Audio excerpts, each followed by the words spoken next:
Paano po palitan ang CP number sa Gmail account or Google account? So, ganito lang po, Lods, kadali yan. Open mo lang po ang iyong Gmail account or ang iyong Google Apps. Halimbawa, dito po sa Google Apps, dapat po ilagin mo po yung account ng iyong Gmail account or ang iyong Google account. Ayan po, makikita nyo po yan sa taas. And then, i-click nyo po ang profile nyo. So, dito po sa profile nyo, makikita nyo po dito ang manage your Google account or dyan po sa inyong mga email account or Gmail account po, makikita nyo po ang manage your Google account. So, i-click nyo po yan para po mapunta tayo sa ating mga Gmail account or yung ating Google account.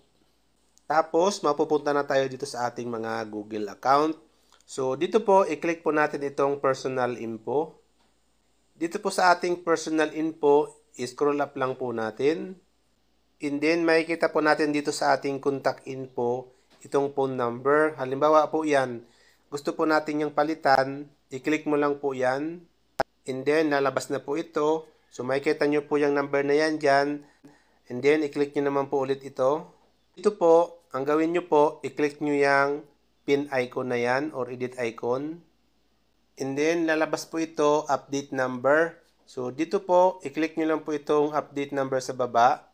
And then, ilalagay na po natin dito yung number. So, burahin po muna natin to. So, halimbawa po, ibang number po ang gagamitin nyo. Halimbawa po, number sa Saudi o Amerika. Kung ano man pong number, international number po. I-click nyo lang po yan. Ayan. And then, dito po, piliin nyo po yung country or bansa po kung nasaan kayo, kung ano pong number ang gagamitin nyo po. Okay? So, siyempre, Pilipinas po ako. And then, ang gawin nyo po, i-delete nyo na po itong old number nyo. Pag once po na nalagay mo na po yung new number na gusto mo pong ipalit dun sa old, i-click nyo na po itong next. And then, lalabas na po ito. Tapos, malalagay na dyan yung new number nyo.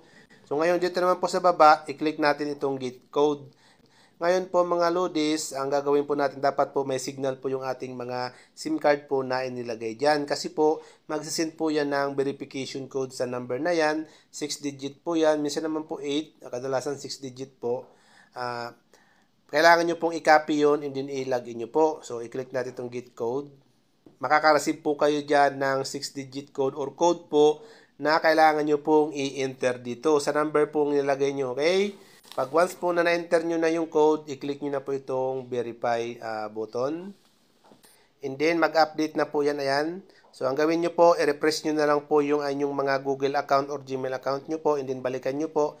And then, makikita nyo po yan, mababago na po ang number ng inyong mga account. Okay? So, ganun lang po ang gawin nyo, Lods.